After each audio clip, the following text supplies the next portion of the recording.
got a lot of stuff to cover. We're going to get right into it. But I want you to kind of slowly process this information, slowly process these parables, these things. Obviously, we're talking about the last days. We're in them. We have so many indications, but many of them require interpretation. All right? Now, I'm going to get into dates. I'm going to get into time, okay? And when we do that, you know, we run the risk of what we're saying not happening when we're saying it. So I want you guys to know I'm not a prophet. What we're doing is we're looking for the signs of the times. We're looking for the Lord's coming. And so many of us are looking for the Lord's coming, and we're expecting Him daily. And there's reasons for that, okay? And that's what we're doing here.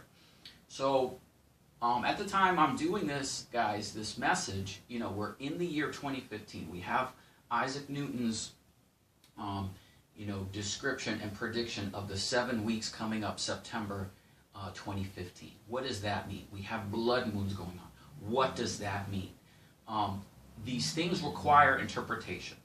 So what we need is we need several things to give us an idea of how to interpret these signs. What do the signs in the heavens mean? Remember, at the Lord Jesus' first coming, as a baby, the only people that recognized Him was Anna and Simeon and the wise men. And what were they doing? They were looking at the signs, okay? So we're going to talk about some of those signs. You know, you have those with the blood moons and solar eclipses. You know, Lord mentioned that when He returns, that, you know, there would be those indications upon His return, okay? But He didn't say necessarily that there would be 4. He just said there would the sun would turn to sackcloth and the moon would not give her light, or there would be a blood moon, okay? So there's many of them. And so, guys, you know, there's going to be some background noise. You hear that saw? And part of this message is like a saw. It's like cutting, because what, you know, we're going to get into, what we're going to talk about is cutting. It cuts to the heart. Now, if you are not looking for the Lord's return, you know, you're in trouble. Even if you are looking for the Lord's return, myself included, that doesn't mean we're necessarily going to make it. You know, there's only an elect. There's a small group of people upon His first return, guys, okay? So what we're going to do is we're going to talk about the fig tree, and you can see I got a fig tree. I'm so excited about the fig tree. I went online and I bought a fig tree. So here's my fig tree. And we're going to talk about the fig tree. Before we mentioned that there are 5 parables related to the fig tree, significant things with the fig tree. We're also going to look at the woman clothed with the sun, and Daniel's scripture where he says, "Blessed is he that waits for the 1,335th day." So that's a specific day.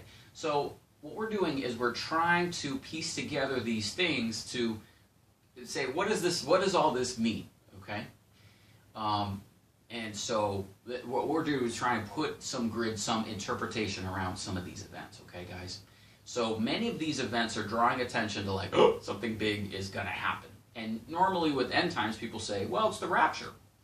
And so most people that say, oh, the Lord is coming, they're excited because they think they're going to go. And look, we are excited. I'm excited too. But that doesn't necessarily mean I'm going to make it either. I know all this information. I am required to not only share it, but I have to live it. This stuff is real, guys. So it's with great fear and reverence that we want to approach these things. Most of the church is going to tell you, oh, don't fear. You know, I'm saying fear. I mean, fear God. Fear these things. Fear this day. Fear this hour. Fear that you make it. Narrow is the gate, guys, so we have to strive to enter it, okay? And remember, the Lamb has 7 eyes. One of those eyes is fear, fear of the Lord, okay? So my message is fear, okay? Now, it's fear of the Lord, fear of the day, fear of your life, you know, fear of, you know, the false gospel you believed, to believe the true gospel, okay? So let's begin and get into this portion of the fig tree. Now, what we're going to do, there's many of these parables. We're going to look at Luke 13. In Luke 13, this is normally the parable of the barren tree. But what we're going to see is that this parable connects, we're going to see that there's a connection between this parable, the Daniel's 1,335th day, and the woman clothed with the sun.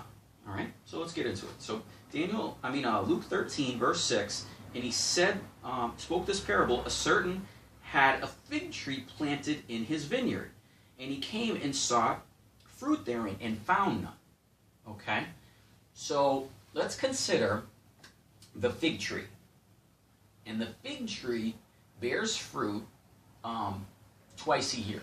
It has early figs and it has late figs. So the early figs would be springtime, okay? And so there are early figs. You'll see with many of the parables, when we get into the fig tree, we want to acclimate ourselves to the fig tree and when it bears fruit. There can be early figs, and those are actually in the winter, and those don't make it. Those might be untimely. And then you have spring, and then it would bear fruit, and then it would start to bear fruit around this time. Okay? And then it would, blossom again, and then it would bear fruit again in the fall. So the certain man here, we would assume that he's checking the fig tree to see if it's bearing fruit in the fall, because he's giving it a chance. He's not going to say, I planted this fig tree in the spring and it's not, giving any. No, he would give it a chance to have early spring figs or fall. So we look at this and we consider that the man is looking in the fall. Okay? And he said to the dresser of his vineyard, behold, these 3 years I come seeking fruit on this fig tree. Okay? And I find none. So let's consider that it's in the fall, and in the fall, that's when the fig tree was planted, in the fall. Okay? And now he's coming back 3 years later, in the fall, looking for figs. Okay? So he's given it, 3 years and 3 cycles of earlier, latter figs, looking for figs. Okay? Seeking figs, and I find none, and cut it down, why cumbereth it to the ground? And he answered and said, now this is the keeper answering, said, Lord, let it alone this year also, till I dig it about and dung it, or fertilize it. If it bear fruit, well. If not, then after that you shall cut it down. Okay? So he's saying, give it another chance. Give it another year. Okay, so we're in the fall. Now we're going to go through the winter, and then we're going to see if it bears fruit, if we have early figs or later figs the following year. That's the 4th year, right? All right, so let's consider in the parable here that the dresser of the vineyard is the father. And in James it says, the husbandman waits for the precious fruit of the earth. Okay? So here we can see that there's a husbandman waiting for the precious fruit of the earth. Okay? And then you have another that's checking where are the figs. We planted this tree. But it's taking 3 years, and we're going to check again to see if it bears fruit. All right? So that way we can see what's going on is this fig tree. We're looking for the fruit. How do we know, we need it to bear fruit. It has to bear fruit. It's been given 3 years. But what I'm offering to you now, guys, is that this is actually the process of the time frame of Daniel's 1,335th day. Okay? Now, if you take that calculation, now I'm going to talk about that. That's Daniel chapter 12, verse 12. He says, blessed is he that waits. Remember, the husbandman waits for the precious fruit of the earth. And if you were to take a calculation of 1,335 days, and you were to start in the fall feast of the Feast of Trumpets, and you were to do, this would work on any particular year. But what you would have is it's 3 years, it's 8 months, and 15 days. Okay, so what you would do is you would go, just like here, you have 3 years, so you would be in the fall, you would have 1 year, 2 year, 3, then you're still in the fall, and the man is is asking the husbandman or the keeper, and the keeper saying, give it another shot next year. So next year, if it bears fruit in the spring, early figs, that would be around this time, or Pentecost. So what happens is, it would be exactly 8 months from the Feast of Trumpets. In 15 days, you fall exactly on Pentecost. So it would be 3 years, 8 months, and 15 days. You go from Feast of Trumpets right on Pentecost. And Pentecost is also called the Feast of First Fruits. So what's first fruits? The fig tree. So what I'm getting at, guys, is that this is a cycle. Okay, so we can see the cycle of the fig tree. We can see the cycle of the 1,335th day. So it's an actual day. Okay? Well, what is another indication of this event? Well, we have so many indications, and we kind of look at a specific date. So, we've talked about September 23rd, 2015, but what does that actually mean? We don't know. We need something else. Now, I'm going to point your attention to another thing that's a specific date or dates, but what we want to consider is that it's a date and a demarcation point like we talked about before, and then you would draw the plumb line, and from there you would measure to see when the event takes place, okay? So just like you're measuring 3 years, and then you're measuring 8 months and 15 days, and we're considering that would take place on the Feast of Trumpets, 3 years, and then it would land on Pentecost. We want to look at an event that would actually take place on trumpets, right? So, there's many of those taking place this year. But does that mean that they're this? Or is there another sign, another indication that points us to something else? Okay? So, let's just recap here. I'm giving you a lot of information. So, we have the parable of the barren fig tree.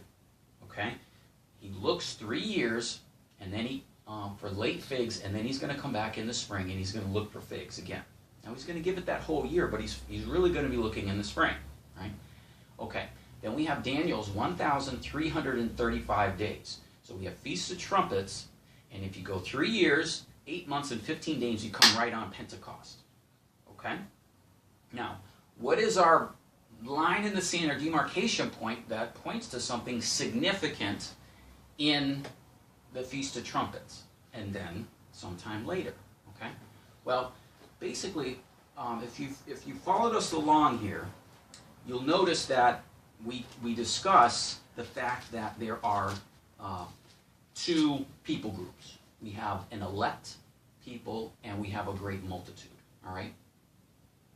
So, when Jesus comes, he's going to, we'll see the Son of Man in the cloud, he's going to gather his elect. Now, the word elect is eklektos, something like that. Sorry for the pronunciation, but it's elect. So that's the same word in the marriage, in the parable of the marriage supper. Many are called, few are chosen. Eklektos. Okay? So it's like, you could also say, many are called, few are elect. All right? So he's coming for the elect, guys. Then, that's a few. And then many are called. So the marriage supper of the Lamb that we see in Revelation encompasses, all of us that believe in the Lord. But there's two comings. So he's coming for the elect. We've gone through that at great detail, that there's a small amount, the 144,000, and then there's a great multitude. Okay? So you can find that within this word, elect. That's what he's coming for the first time. But he's coming twice. Okay? So now when he comes, you can see that there are measurable things. So I'm offering to you guys that, look, the 1,335 days could happen twice. Okay? And there could be 2 points of time where it gives us an indication of when that is. All right? And then he would catch away the elect, and then he would catch away the great multitude. Okay? So where we find this is when we look at Revelation 12, we see that there's a woman clothed with the sun, with the moon at her feet, and she gives birth, okay? So what I'm suggesting, guys, is that when she gives birth, her process of giving birth is the same time period that we find in Daniel and in the parable of the fig tree, that it's 3 years, 8 months, and 15 days. And remember, it says, blessed is he that waits for that day. So it's like that day is a rapture, okay? And so the woman brings forth a man-child to rule the nations, and the child was caught up, in Greek harpazo, to God. So it's like that is the day. So that's the day you wait for, okay?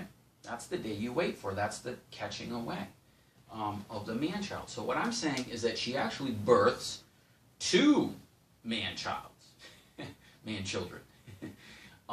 That is the elect and the great multitude. Okay, now many of the descriptions and the details of time relate to the second time when it's the great multitude, because you have specific things that take place within the 7-year period. Okay, and that's Michael fighting with his angels, and all those things. Okay, so all those things would be in in that 7-year period. So this would be at the time of the 7th trumpet. The last trumpet shall sound, and then there's the catching away. So that's the 7th trumpet, and that's the same time as these events in Revelation 12. Okay, but there are signs, guys, of this constellation Virgo and specific things taking place that meet this criteria. I'm going to put them in the description field of the video, but what they actually point to dates, okay? And that is the comet Elenin in September 29th, the year 2011. Okay, and I'll attach a video where someone goes into detail as to where the sun moves and the moon moves and where the comet moves, and it adds up to the rest of the stars, because she has 12 stars around her head, and its movement and everything describes exactly what is taking place in Revelation 12. Okay, it also happens in September 22nd, 2017. And there's another time when the woman is clothed. I'll put these attachments, guys, in the video. Okay? So what I'm saying is that the woman is going to actually give birth twice. All right? And what the process or time period of her pregnancy, if you were, is the 1,335 days. So it is literally, guys, to the day when these constellation things happen in the heavens. But what people are failing to realize is that, the event doesn't take place exactly when they see it. It's a sign and a demarcation point to then measure. And then from that, once we know where that is, then we can measure the days. Okay? So there's other things that point to this, guys. All right? Now, obviously, there's a lot of attention being drawn to the blood moons. And that is significant. Obviously, when you look at Israel's history, there have been wars, there's more land, there's significant events. That's another demarcation point where we measure September 23rd, 2015. Okay? But the Lord said he would come when there be a solar eclipse and a blood moon. He didn't say that there are 4. Okay? Now, guys, follow me here. There were blood moons and solar eclipses that happened in 2011. Okay? And there are blood moons and solar eclipses that will happen in the year 2017. So what I'm getting at is that is a significant point, because that's when the fig tree is planted. And then you would check for the figs, 3.5 years later, or 3 years, 8 months, 15 days. Okay? Or that's when the woman, the pregnancy process starts, and then she gives birth to the man-child 3 years, 8 months, and 15 days later. Okay, so let me just go over these blood moons that took place in 2011, just to give you points of reference. Okay, now let's also remember that the dates I'm giving you are the Gregorian calendar. Now, the Jewish calendar year would start in the month of Nisan, which is our late March, early April, right? So those months, we change the year, but the Hebrew calendar, the year doesn't change yet, all right? But the blood moons would be on Pentecost 2011. There was a blood moon on Pentecost. Also, December 10th, 2011. So these are falling within the year 2011 according to Hebrew calendar, guys. All right. Now there also were solar eclipses, and they were June 1st, July 1st, and November 22nd.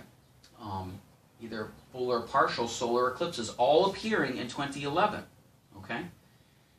Now when we get to 2017, they also happen, but what you have to realize is that there's a blood moon that happens January 31st, 2018. Remember, the Hebrew calendar hasn't changed years yet. So according to the Hebrew calendar, that still would be the year 2017.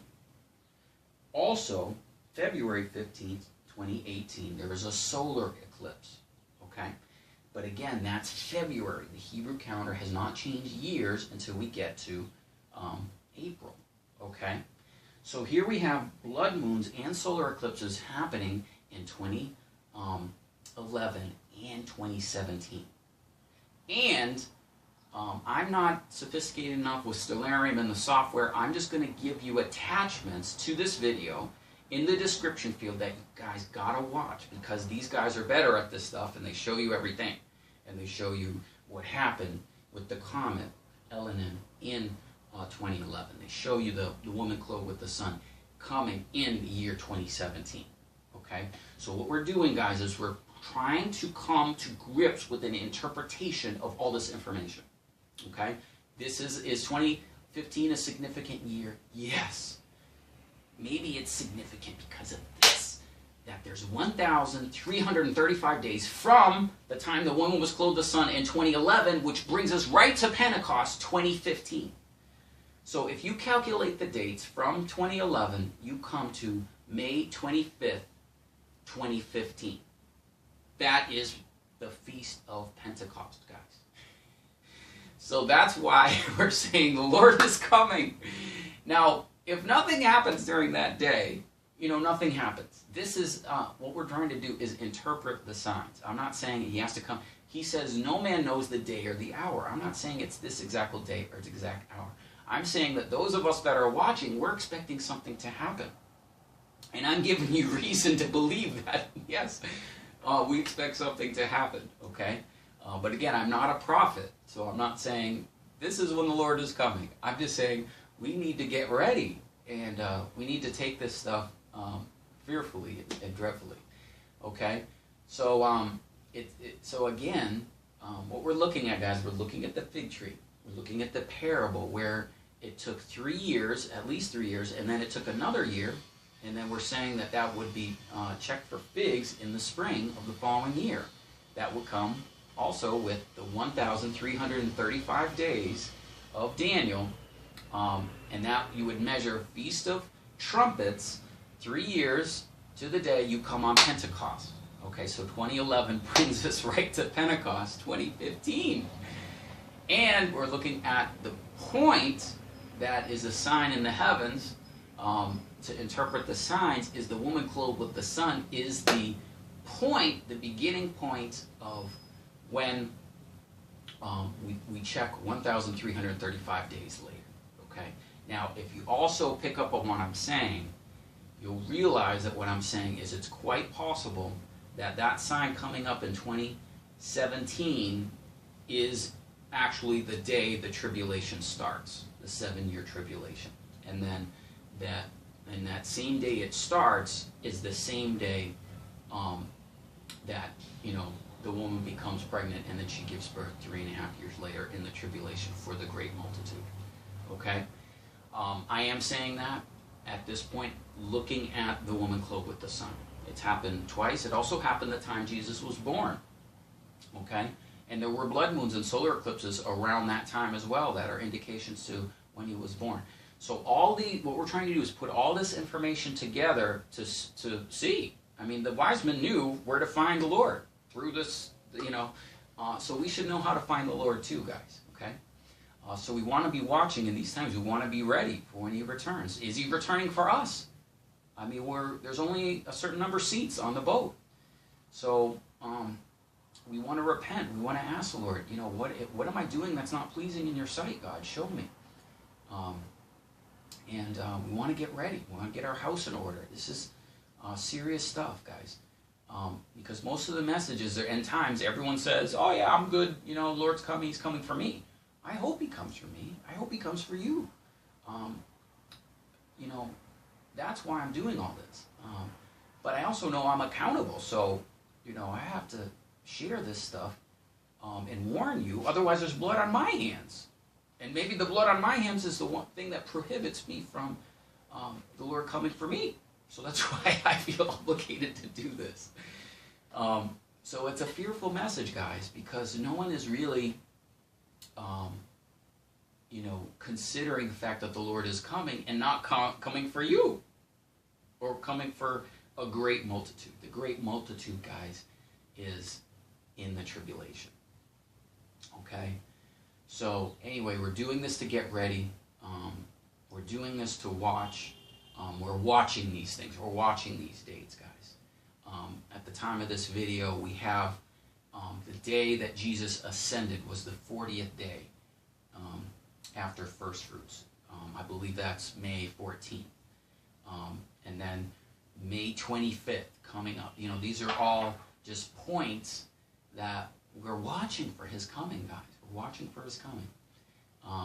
Now, I hope not to keep giving you different interpretations of like, okay, he didn't come, so here's another interpretation. I know, I'm sorry. What I want to do, guys, is I want to give you the accurate information. But I want to, you know, do it in a way that, you know, look, we're really expecting his coming. And these are the reasons why, okay? So, so be patient with us as we keep resetting our timetable if he doesn't come. God help us. God help us. Oh, God help us. All right, guys. So this did not cover everything with the fig tree. I think what I'll do is call this part 2 of the fig tree, and then we'll get into, you know, other aspects of the fig tree later. All right. So I bless you guys. You know, share this information. You know, let people know, hey, man, Jesus is coming. You know, even if I'm not, you know, one that you might expect that, you know, would have credible information. I understand, you know, who is this guy with this hair, you know, just, you know, posting videos on YouTube. I understand, guys. But I'm doing my best to give you accurate information, accurate interpretation of many of these things, all right? Because I think we're seeing the signs coming, but like when or what, you know? All right, guys, so bless you. I hope to have some more on the fig tree soon. And again, I just bless you guys and just, you know, just whatever happens with us, whatever happens, you know, just like that saw, just that, you know, that we allow the sword that proceeds out of the Lord's mouth, that he would just, the sword would just circumcise our hearts, that would be ready and prepared for his coming, you know. So I have some other really strong messages related to the parable of the fig tree that are really hard for me to do, but I just feel like I have to do it, guys. It's just part of what I'm supposed to do. So bless you, and we'll have some more soon, okay?